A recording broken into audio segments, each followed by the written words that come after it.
Menjelang bulan suci Ramadan, awal April mendatang, harga emping melinjo di kawasan pusat Pasar Berenun Kabupaten Pidi merangkak naik. Hal itu diungkapkan Mirza, seorang penjual grosir emping melinjo yang berada di pinggir Jalan Banda Aceh Medan, kawasan Pasar Berenun, Kecamatan Mutiara, Kabupaten Pidi.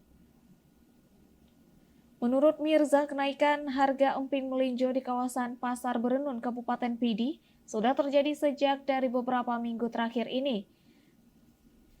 Kenaikan harga melinjo terjadi dari harga sebelumnya Rp60.000 per kilogram, kini menjadi Rp90 hingga Rp95.000 per kilogramnya, tergantung kualitas emping melinjo itu sendiri.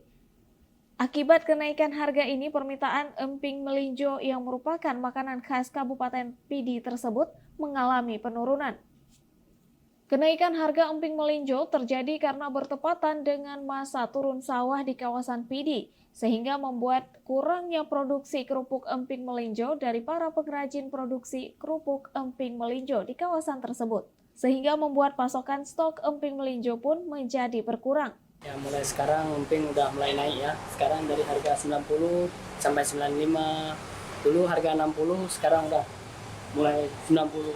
Ya. Dari sejak kapan Bang mulai kenaikannya? Udah 3 minggu inilah. 3 minggu. Iya.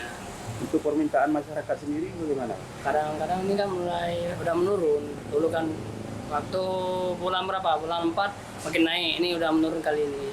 Harga makin melonjak. Ya, kenaikan harga ini penyebabnya kira-kira kenapa nih? Karena buah melinjo nggak ada gitu. Stok barang sekarang udah kurang lah. Ya. Jadi ini meninjau dari mana Bang? Dari pedesaan kita di sini di Kabupaten Pidi, di desa-desa ya. Harapannya nih harga melinjo mulai turun ya. Lagian pun buah melinjo lagi nggak ada nih di pedesaan gitu.